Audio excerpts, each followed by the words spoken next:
Ancient wisdom meets modern neuroscience, empowering relational connections within organizations.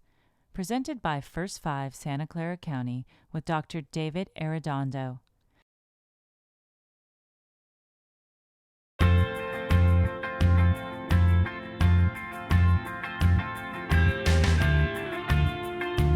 The mission of First 5 Santa Clara County is to offer parents, providers, and policymakers with the opportunity to gain important information about the healthy development of infants, young children, and their families. David Arredondo is a medical doctor, clinical psychiatrist for adults and children, forensic expert, and director of applied neuroscience. An author, expert witness, lecturer, and consultant, David's work has been featured on PBS. He has been interviewed on NPR and MSNBC. For the last several years, Dr. Arredondo has focused on the continuing innovation of culturally competent, community-based services for children. Dr. Arredondo also provides executive development services to individuals and corporations to help leaders cultivate constructive interpersonal dynamics in the corporate environment. His work has culminated in the Tonal Connectedness Initiative, in which he has translated advances in developmental neuroscience into a method to deliver child, family-friendly, and professional support services to individuals. His work carries a message of healing and hope that greatly benefits the individuals he works with. The parts of our mind we already know about, those are easy. It's the ones that are hidden, the ones that are revealed in dreams, the ones that are revealed in peculiar behaviors or actions, the ones that are revealed in free associations, slips of the tongue, etc. That's the part of the mind that's more difficult to get to. Ancient Wisdom Meets Modern Neuroscience is a video podcast series that focuses on the importance of human connection. In this episode, Empowering Relational Connections Within Organizations, Dr. David Arredondo discusses the importance of human connection as it pertains to organizations that focus their services on programs that support children in their growth and development. It is our connection to our own heart, mind, body, and soul that allows us to relate to others in a healthy, co-creative environment. The workplace can also be an extraordinary place to connect with people, to learn from people, to share with people, to co-create with people, to imagine what can be as opposed to what there is now. It can be the place of extraordinary creativity, extraordinary invention. We've seen the results of this, and when we see it, we're amazed when we see what's possible when a group of people correctly align and with each other and with a common purpose and a common goal, and they want to do it, and they want to do it well, and they do it because they love it and they believe in it. When an employer truly cares for their employees, their relationship is more likely to create a team that is in sync and thriving. Dr. Arredondo sits down with the executive team at First 5 Santa Clara County to discuss the important role of the individual in aligning an organization's Tonal. People talk about the self as if it's a unitary issue. It's a simple thing, myself or his self or whatever. Well, modern science has shown us that there is no one self, that we have many selves. And there's no place in the brain where you can locate, quote, the self. Furthermore, there's a difference between the personality of a person, the temperament of a person, the self-concept of a person, the view of others of that person, the conscious self, the unconscious self, the preconscious self, and the self that is independent of conditioned thinking and thoughts that have been implanted from the outside. The idea of bringing my whole self in the work environment and actually in all aspects of my life so I can live in a full and embodied way is really important to me. And bringing that into the work environment in all that I do, I think supports me not only in my work, but in all of the other aspects of my life. In really how, you bring together being who you are in the workplace, and how that fits. Because it's not an easy task. Some may say it is. I don't think it is. There are parts of you that you can bring, but there are parts of you that I don't think you can bring. I'm hoping to learn more about being in a work environment in a relational way. That's an unusual for me, an unusual thing, because most of the time we only bring segments of ourselves to work.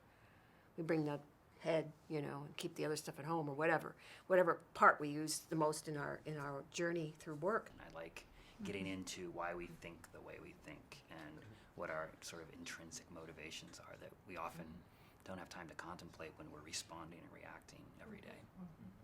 And I think sometimes you can be more in relationship with the people you work with than sometimes your own family and your own and the outside. Because if you're dedicated and committed to what you're trying to do, sometimes that commonality builds stronger relationships, and you're more comfortable in that because you're all of a like vision. And when you're on the outside, you may not always experience that or surround yourself. To be authentic all the time is interesting to me, and to be able to stand tall in that place of authenticity would be an interesting conversation or dialogue, because I think it's essential to your overall health and well-being. I think about work-life balance, and then there's also work-life integration, and so I want to be able to have people say, oh, Ton, you are like this in this situation, or you're like that in that situation, but being, oh, this is Ton, and he's pretty much the same throughout. Well, before we get to the issue of bringing the self or the authentic self to work, I think that it might be worth thinking about what we mean by self. And who are we? And really. Now, if I were to ask you, do you have a body or are you a body? What would you say? I have a body. You have a body, correct, exactly. Thank you. And if I was to ask you, do you have a mind or are you a mind? I have a mind. Okay, and if I were to ask you, do you have a self or are you a self? I'm a self. You are a self. Okay, could you tell me what that self is made of? Well, it's a hard, kind of a deep question. Yes, it is. It's made of an amalgamation of everything that I am, mind, body, spirit, along with my life experiences, Okay, and also the way I perceive those, my Okay. values, my beliefs. It's just this huge package. what if we said that our concept of ourself is built around ideas and opinions and thoughts that we have that are based on our prior experiences and our genetic makeup? That those are the two elements that make us up. What determines how you perceive them? Your experience of everything prior to this very moment plays a factor in how you perceive the world. Okay, so your genetic predisposition and your experiences, what you've been taught, the opinions of the people around you, your parents, your society, your workplace, etc. Those two together create yourself? In my mind, your experience is more than what you've been taught. It's what you've witnessed. And so, Okay, well, I'm right, using is it that fair? broadly. Yeah, no, what you've witnessed. because there's, I get it. If you've what been- mom taught me, what the teachers taught me, what society's taught me, the rules that I accept or I don't even realize I'm accepting, there's all that. And then there's just what you've seen. Correct. So if your parents, settle arguments by throwing plates at each other, that's one way that people settle arguments, is by throwing plates at each other. Our perception our self is a perception of something. Where does this Yeah, self reside? it Let me does. ask you about that. Where does the self reside? It's your being. It's who you are. It resides in you. In My you. perception of myself is in me. My perception, my view of me is within me. Okay. All right, that makes sense. The way you define it, your perception resides in you.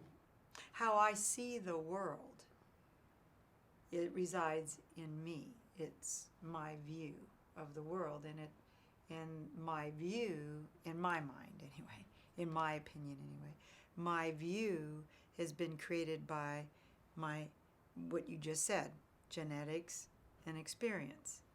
That's how it's created. That's how I see. That's the lens. My view is created within me. Okay. So if that's the case, if each one of us is the product of our own particular circumstances, right? What chance do we have of perceiving things comprehensively or looking at reality clearly? So I think the example that would come to mind is that if I've grown up in a household where there's been conflict, and the way that conflict has been addressed is by throwing plates, as you mentioned earlier, that through reflecting on that experience and how it impacted me, that I can make a decision that I'd like to do something different in my own life, even if that hasn't been an experience that I've had, and can search out a different type of experience, a different type of knowledge to support me in doing something differently. I think that it doesn't work for you anymore. And when it doesn't work for you, then you are more open to making the shift. So an experience, if you're experiencing that in your environment, and it's not working anymore, and no matter how hard you try, that past experience doesn't work. And if you have the opportunity to look at it from a different perspective and knowing that the other doesn't work, you're more willing, I think, to make the shift. You said when the world is not working for you. I wonder if we couldn't rephrase that and say when you aren't working for the world. I think that we assume, all of us, that we are the center of the cosmos. That is the way our brain is engineered. And I think that one of the purposes of this dialogue might be to examine that very deeply ingrained assumption that not only is our self embedded inside our skull, but that place is the center of the world, of the cosmos. Because that's not true. As a matter of fact, it's totally false. And if we know that we're a product of genetics and experience in the past, neither one of which we had any control over, really. Right. If this roof collapsed, that would be an experience, but we don't have any control over that. So to say that it's our self is an interesting, it's grammatically useful, and it's a nice shorthand, but is it reality? Or is it more complex than that? What neuroscientists have been able to show is that using sophisticated electrophysiological machines, a scientist or the technician can predict what decision you're going to make before you know what decision you're going to make. Okay, and so they'll put like a red hockey puck and a yellow hockey puck and ask you to choose either the red one or the yellow one. And before you've decided which one you're going to pick, they know which one you're going to pick. And so that brings us to the unconscious mind and the preconscious mind. Not neurobiologically speaking, but now just in terms of general psychology. What if I told you that only about this much of your brain is conscious and that much is unconscious? Would you buy that? Yes, I would. Okay. That's 90% of it is. So now how do we self-reflect on what is unconscious?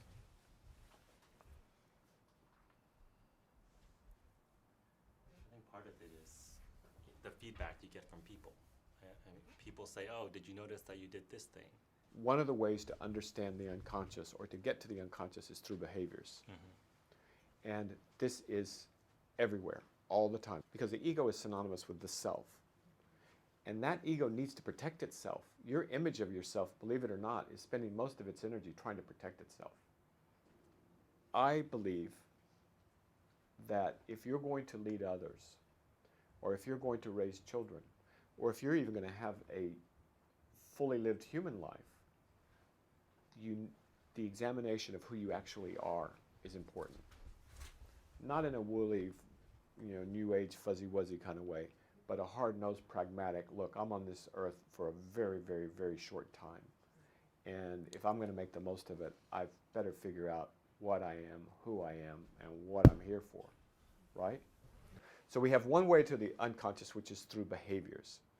And sometimes it's our observation of our own behaviors, and other times it's through other people's description. The biggest obstacle people have towards seeing clearly is judging before they've actually looked. And what do we judge based on? Prior experience. And the opinions of the people around us, our parents, our pastor, the school teachers, all right? One of the primary functions of your mind, of your ego, is to protect itself. And so it will play all kinds of games and do all kinds of fancy dances to protect its image of itself. And I think that before we start to try and understand others, it's salutary to try and understand ourselves. On the other hand, we can learn from watching others. Well, there are many disorders that I won't go into here where there's major disruptions in the concept of self and others. And there's a very common mechanism called projection, where you attribute to someone else something that's really inside you. Now, what we do have control over is what we pay attention to. Now, the problem that we get into is when we start paying attention to the same thing over and over and over and over and over and over, we don't grow, we don't learn, and we don't understand ourselves any better. We know that behaviors, self-observed or described by others, is one of the ways we can get to the unconscious. In other words, get a little bit of room between our ego's need to protect itself and defend itself and reify or make itself solid. That's one of the ways to get to understanding. The other big way is dreams.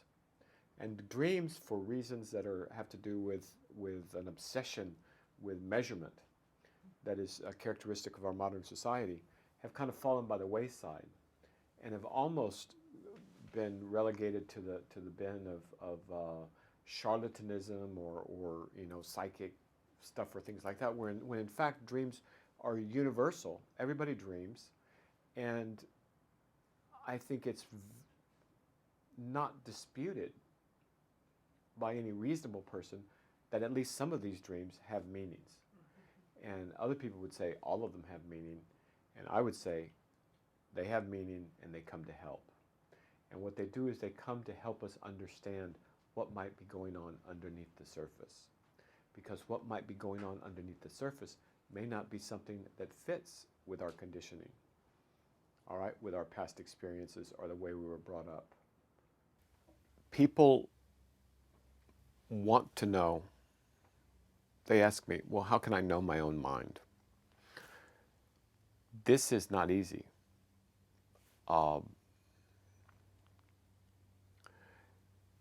Because the mind has built in within it ways to protect itself. And the technical word for it would be ego defense mechanisms. The mind has a structure that's designed to maintain its view of itself and the world. And so I really can't answer that question simply, but I would point people to dreams as not just allegories, but actual representations of the unconscious mind. I would point them to being acutely interested in how they appear to other people, not just how they appear to themselves. And the third is I would advise them to drop all judgment of what is good and bad, but be more curious than judgmental about what they find when they start looking at their own minds. The conscious, it's right there. The preconscious, it's there, and if somebody like prompted you, you could remember it. The unconscious, it's not there. It's denial, like true denial. The technical psychiatric definition of denial is something rendered into the unconscious. And so, do you have a drinking problem? Are you a drinking man? Oh yeah, I have a few drinks here and there.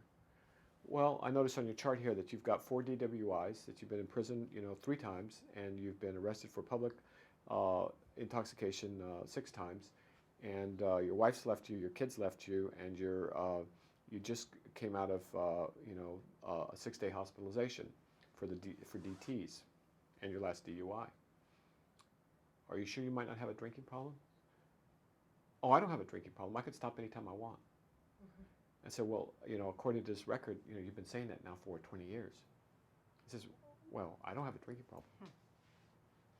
That's denial. All right? That's, frankly, it's in the unconscious. And people literally believe that. And when you're dealing with psychotic people, right, they literally, you can't convince them otherwise. That's true delusional thinking.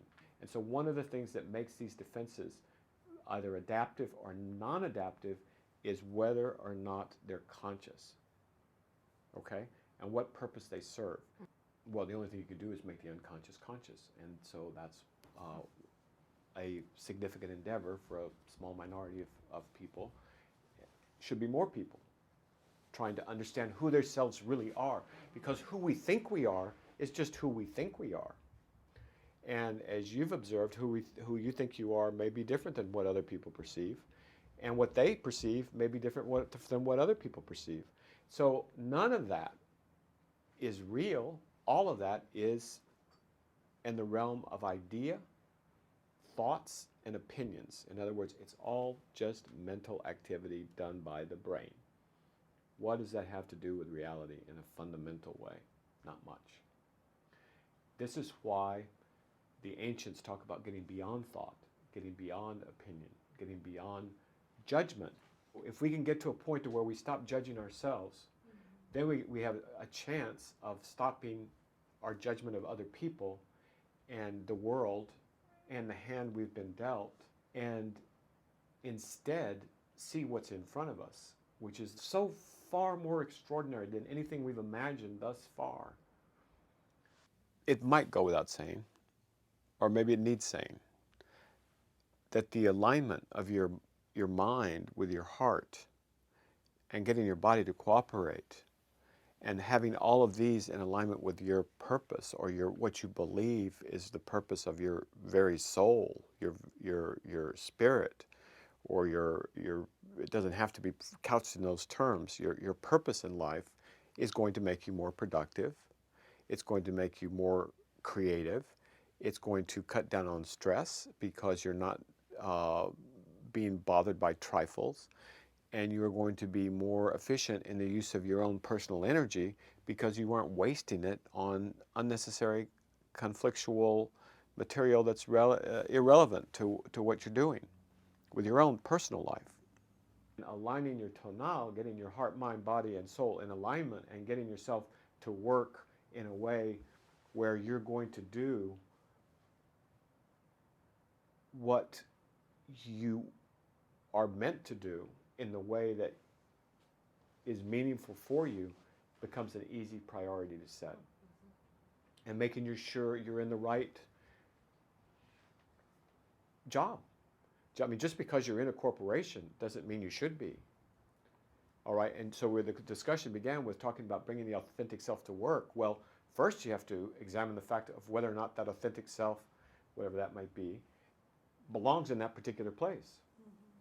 So, assuming that it does, and like the Buddha said, right livelihood is foundational, then we need to talk about what we mean by authentic self and then authentic self. Just what strikes me about what you were just talking about is that what keeps coming up in my mind is children, because to me, children are unfettered. They are a ball of realism. They are joy, they are love, they are emotion, right? So they're unfettered by all the things that we as adults get fettered by, for lack of a better word. Right. So when I think about being authentic, I think about kids, because they're truly authentic, and I think about how that relates to living in the moment, and each moment, and being able to open our eyes and see an experience without judgment. Because you Correct. can walk, I know I walk through the day and I miss a lot of things because I'm so focused on what I need to do. Again, Right. revolving around me and the ego and what I need to accomplish. And I don't know where I'm going with this except that, Well, I can tell you one place it leads to immediately.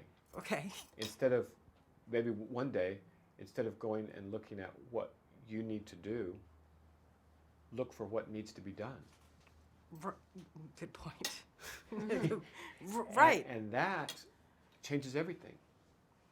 Because there you're endeavoring, and there's the religionists have many, many different phrases for this, but to let's use Taoist, for example, to align yourself with the way, to fit yourself into the design. A plant doesn't have to try, a golden retriever doesn't have to try to be a good golden retriever. A child doesn't have to try to be an authentic child. Right.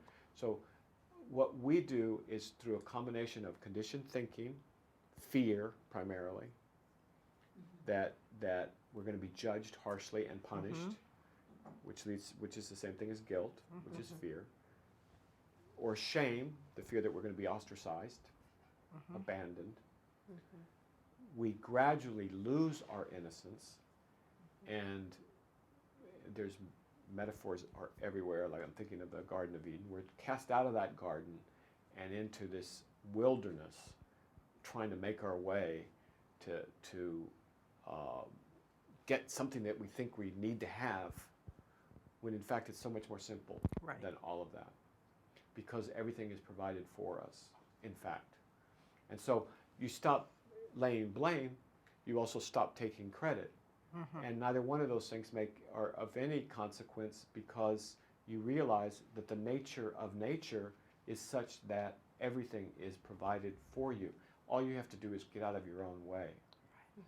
And so, with regard to the alignment of the tonal, the use of the tonal, the aligned tonal in the workplace, coming to work with an aligned tonal, the first part of that is to set the intent that that's a priority for you. Right. And our natural state actually is a healthy state is one of happiness and joy. It really is. It's when we get so stressed out because we've got this many demands, this demand, this demand, this demand, all this stuff stacked on each other, and we've got competing demands and so on, so we get all conflicted about all this other stuff, that we lose that.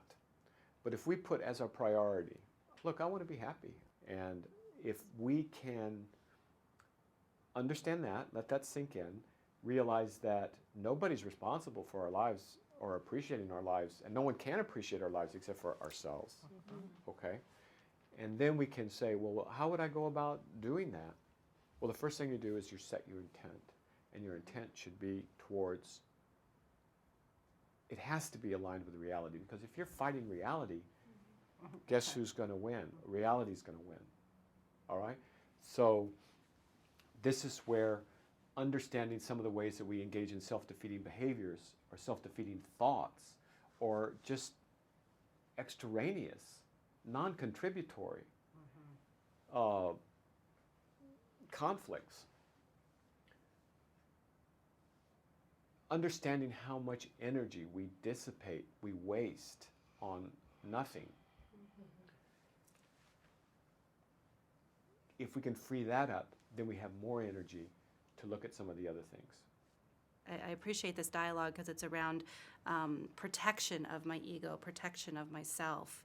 But also I started to think about protection of myself with regards to what comes what's more than just relational in terms of protecting myself from what might assault my body. And so then I think, am I protecting my ego? Am I protecting my heart? Am I protecting the physicality of my body? I guess I'm trying to think of what am I protecting myself from?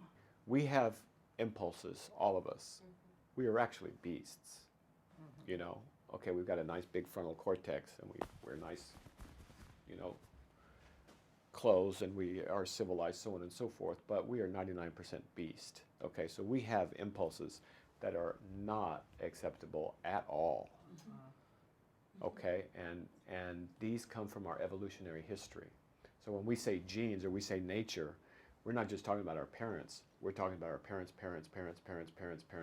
back to before there were humans, before there were mammals, back to when we were reptiles, and before that, because all of that is still in the brain, and it all still operates. And so we basically live with these two basic responses: fight or flight. Fight, or maybe get something to eat, you know, kill something to eat it, or run because you're going to get eaten. So these two basic, fight or flight, are how we're basically wired. And so we've got these two strong impulses, and then our brain elaborates all these thoughts around it. Oh my God, I'm being attacked. Oh my God, I need to be fearful. So the only thing we have to fear is fear itself is absolutely true, okay? But that fear is deeply ingrained in us as animals, but so is aggression. And so both of these impulses, aggression and fear, are in fact part of what we are. All those things are rational. Like that I have fear is completely rational. Who's attacking you? Well, but if I didn't have the fear impulse, right, I wouldn't survive in a situation when it was required. Yeah. And instead what happens is it gets displaced totally. to, are they going to approve this contract or not? Right, Oh my God, right. if they don't approve this contract, we'll be destroyed. Right. We'll be, you know, Which is we live as if, I mean, we literally lose sleep because we're afraid we're going to lose a contract. Right. We're being attacked. You know, somebody said something in the press. Oh my God, you know, and so this whole physiological mechanism goes off, creates stress, increases heart rate, secretes cortisol, you know, causes, you know, all of this physiological reaction. The stomach starts to knot up as if you're being attacked. And so what happens is our minds take our midbrain's impulse and then turn it into some fantasy. So we were talking earlier about this too shall pass as a basic true fact of life. Whatever it is, it will pass. But we do not experience things that way. We experience them as if they're do or die. And so they pile up and we live in a day that's full of stress, all right, for example, because there's just too much to be done and it has to be done, and if it's not done by such and such, you know, the world is going to collapse or whatever. When in fact, sometimes when things do fall apart, it's the end of something and the beginning of something else. We all know this. This is common experience, right? So whether it's good or bad is not to be known for some time. And my experience is that eventually it all turns out to be good. And then I don't know about the last part.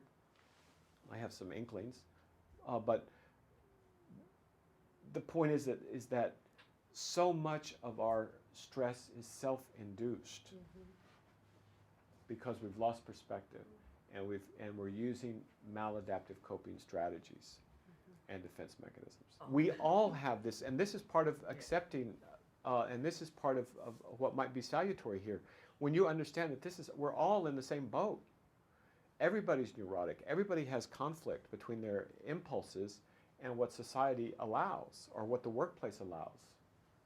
And so bringing your authentic self or yourself in the way we're using it right now to work means bringing things that are diametrically opposed to the organization's purpose. That's okay, as long as you're aware of it. When you're conscious of it, it loses its power. It's when you're unconscious that you can't bring yourself to work. I've made the remark to you guys before that I've never say, oh, I got to go to work tomorrow. I've never ever said, oh my God, it's Monday and I got to. And I think it's because I feel better knowing when we're working every day, we're making someone's life better ultimately. And as I'm sitting here thinking, maybe that's what I mean by alignment, that sometimes I'm more in tune to what I'm doing here every day than when I'm not. Well, I think that's true. And I think you should count your blessings that you're able to do that. Okay. I do. I'm very Okay. grateful, and Yeah, I okay. really do feel like that. But let me add to that, if I might, that if you're in alignment, then there's no you there. Exactly. There is no self. When your self is fully at work, there's no self there. That's right. You are the self is the cause of all of our suffering. That's right. If there were no self, there would be no suffering. And so you see this in top athletes, you see this in poets, you see it in artists, you see it in performers, you see it in high functioning corporate folks. When they're in the zone, there's no self there. So you want to know if you're in alignment? Just check and see if you're there. If you're there, you're not. Yeah. I had an experience some time ago. I've had it many times in a small degree, but this was a couple of decades ago. I had this really profound experience of just being a fake. That I wasn't really me. That everything was just kind of like I was acting a role. I was playing some part. I was living out somebody else's or my own ambition or whatever, but it wasn't really me. It wasn't really authentic. Our notion of self is actually a virtual self that's created by our brain.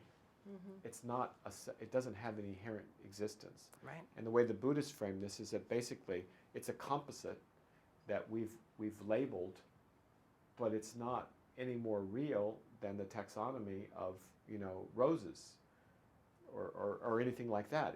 It's not the thing itself. It's the label. By the way, if you experience a depression, don't run from it. Run towards it, okay? Because at the end of that tunnel is the most extraordinary gate. And I speak from personal experience, and I would, as scary as it is, and as just awful as it seems, that tunnel has an end to it, and the end to it opens up into a whole new world.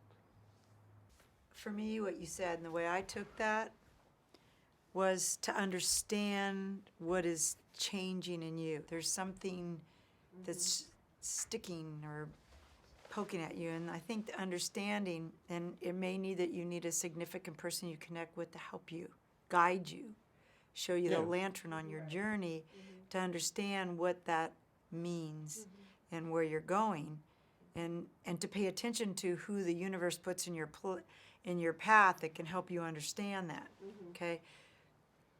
Because you might fear it, but I think what you're saying is instead of fearing it, understand it, because it could lead you to some place. Instead of running. Yeah.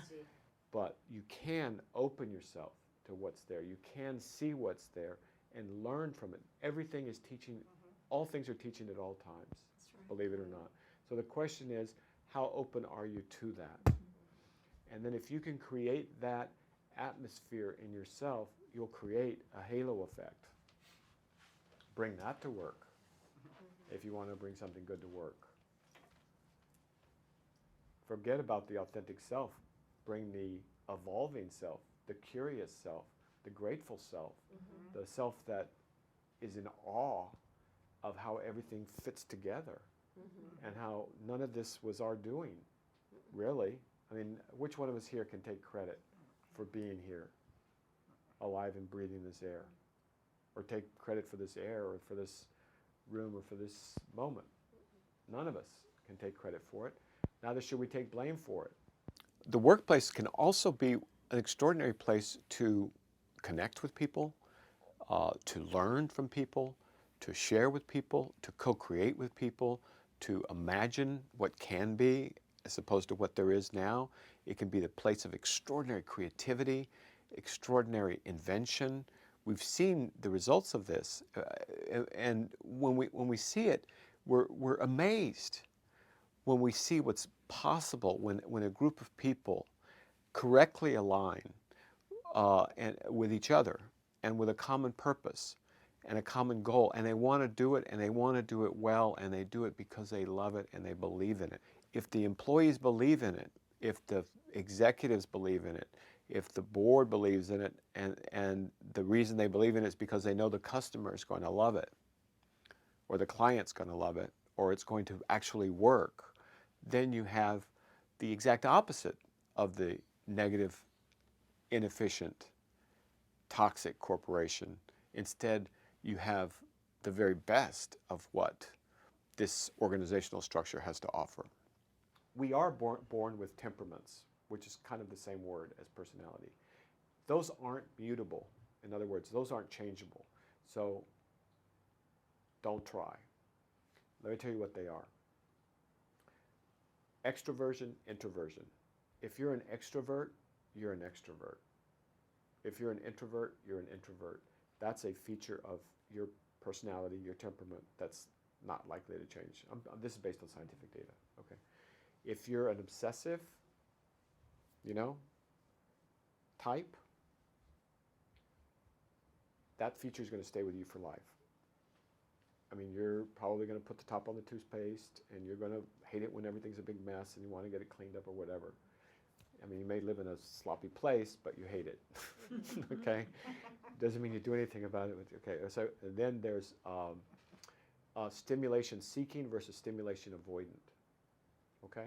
Some people need lots of stimulation.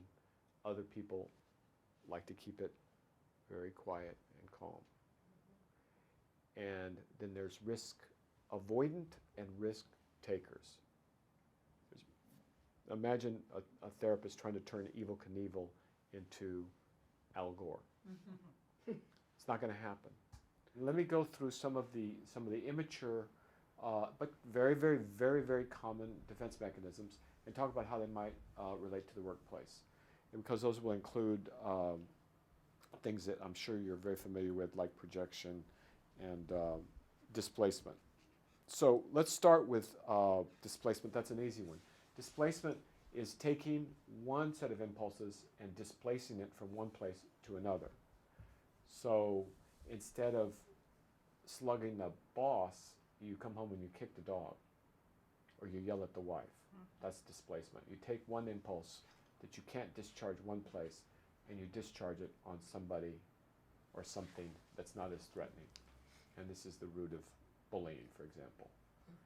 And that actually, in our anti-bullying programs, we should understand that rather than just opprobrium, just opprobrium for these kids. We should have an understanding that it didn't come from nowhere. Right. All right. Okay, and then there's projection.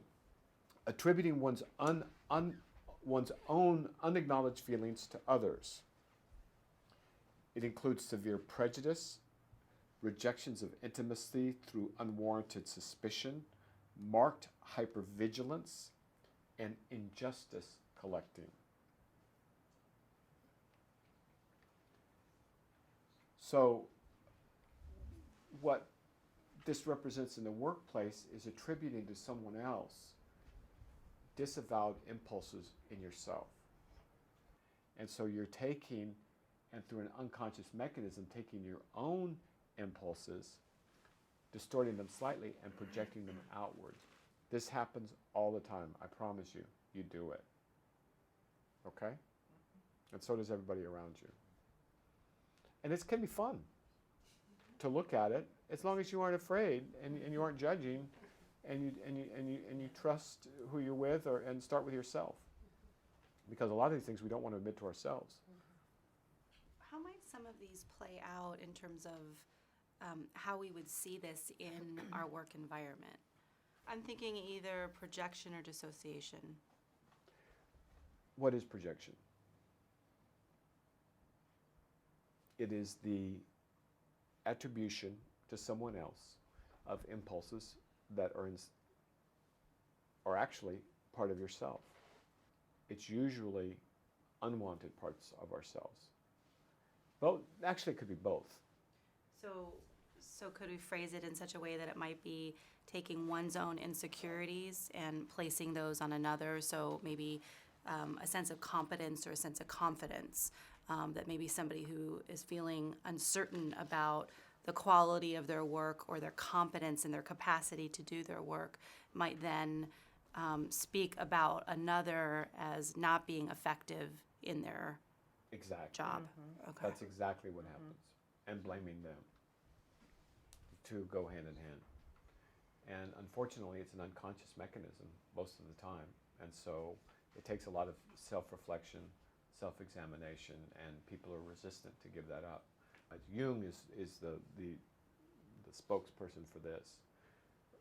Where there's light, there's shadow. You know, where there's light, there's dark. And for every good impulse in Jung's world, there's a dark side. And to allow ourselves to acknowledge that we have this means that we no longer have to project it onto somebody else. We've met the enemy, and it is us, in fact, not them. And so the power, the advantage of looking at something like projection through an organizational lens is that by allowing the opportunity for an organization to be aware of maybe what some of the underlying worries are about, whether you want to call it an insecurity in the organization or an inadequacy, that it opens up an opportunity for growth that wouldn't be there otherwise. And you could look at, I suppose, all of these defense mechanisms at organizational level. The reason it's not good, beyond not being good for the bottom line, whether it's profits or people, it stops growth. And so that's what's deadly, because if you're not growing, you're dying. And so each of us as individuals, if we're not growing, if I'm not learning something every day, something's off. And it's me. I'm off. The world is an abode of truth for those who are truthful with it. And if you're truthful with the world, you may not like what you see in the beginning on the surface, but it's either accord with this reality that we're faced with together, all of us, and we're all in the same boat. And then there's the extraordinary mystery of our very existence. And I am convinced that we as humans are destined at some point, individually and then maybe collectively, to understand a little bit more fully who we are, where we're from, and where we're going. I think there's clues all over the place. How does a great team become that? We have the great players with all the skills and all the physical attributes and the confidence that we were talking about. Right. But it's, there's many great teams with great players that fail. It's the leadership and the planning and the training. Right. And just it's the work that's done off the court or off the field. Absolutely. That when you see them on the court or on the field, that they just seem like they're communicating with each other at a high level. Seems effortless. Yeah. Because yes, and that's a very important point. There is a lot of work involved here, and one of the common humans could tend to be lazy until they realize that there's no shortcuts to this. Right. But that magic of a team, like an orchestra, like hitting its boom, and nobody exists anymore. You've got an organism of its own, and it's functioning perfectly, just magically, and no one has to think. There's no cells there anymore. There's just this magic of. But I'm willing to bet that those most successful teams never get overconfident. Right, and also those successful teams feel every day when they don't feel that way, and they don't immediately rush to judgment of themselves or the people around them, that they're not there at every moment. Because as soon as you go there, it's self-destructive, and you actually it's self-defeating. It's a waste of energy. Yeah, and you'll lose your capacity to be what you're aspiring to be in the first place. It's a waste of energy. We haven't talked about energetics yet, on a personal level or on an organizational level, but that's one of the reasons why you want to get rid of these unnecessary conflictual areas, conscious and unconscious, is because you're wasting so much energy on it. Right. Because that's imaginary. The only thing that's not imaginary is that swoosh when the ball goes through that hoop, right? And I'm not even a basketball fan, but when you're throwing free throws, if you're thinking about yourself and how you appear, You're done. you're fried. So Exactly. so yeah, it's ego again. so that's kind of where bringing yourself to work, this is very fascinating. I never expected to end up here. But in terms of bringing yourself to work, of course you're going to bring yourself to work. Hopefully, you'll lose yourself there too. Right. Okay? If you notice, people who are truly involved with the real thing don't have time for the petty stuff. You know, do what you want with that. I'm focused on this. Yeah. Do you know what I'm saying? So if you find yourself focused on a lot of trifles, then you probably need something else to occupy your time and your mind and your heart and your soul. Let's keep in mind also that it's a home-work balance, and the job's got to get done too, all right? And so there's not an inherent conflict between the two. They both have to be taken care of. And so there are times though, there are also limits. And setting those humanely, making them clear, making them understood, making exceptions when it's called for, or not making exceptions when that's called for, is all part of the art of leadership. Because a team member would no sooner let down his teammates Exactly. than, his family, and it's close. Do you see what I'm saying? So you don't have to worry about that if you Exactly. have a team. You know you're on your way when the sense of team is so strong that you would rather make a personal sacrifice, significant one, than let down your teammates. And that's part of the magic. And then work ceases to be work. That's And right. bringing the authentic self to work ceases to be a question. Exactly. Because you're there. What I think needs to be cultivated is the attitude, the valuing of the process of growth, of learning, of evolution, of increased understanding, increased clarity, and decreased confusion, judgment, blaming, and externalization. Less need for defense of the ego, because you realize that the ego is totally arbitrary. It's much easier and much more effective to behave your way into a new way of thinking than to think your way into a new way of behaving. That sounds cute or trite or simple or whatever. Believe me, it is very, very powerful. And that if you look at the psychology of change seriously, and you seriously want to change, then something, whatever it is, a bad habit, you want to get rid of it, or a good habit you want to cultivate.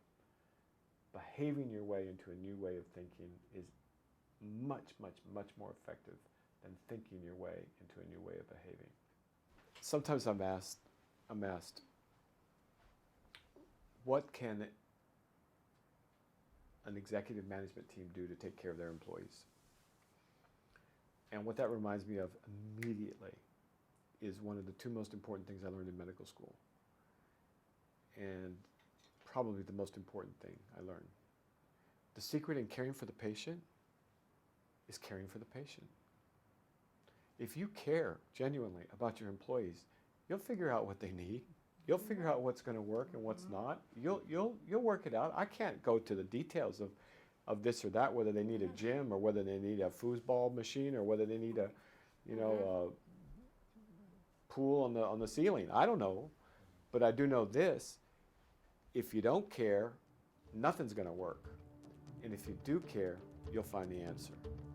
So, you want to know what the secret is? The secret in caring for your employees is caring for your employees. Simple.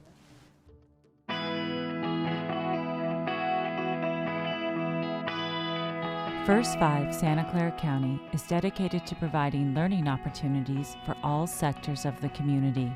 It is important to convey what science and research tell us about how to raise happy, healthy, and productive children. We are honored to work with Dr. David Arredondo. It is our hope that his message will connect with parents, community members, and service providers, so all children have an opportunity to reach their full potential. If you're interested in learning more about the work of Dr. David Arredondo, please go to his website, www.davidarredondo.com. And for more information about future podcasts and First 5 Santa Clara County, please visit www.first5, that's the number 5, kids.org. Thank you.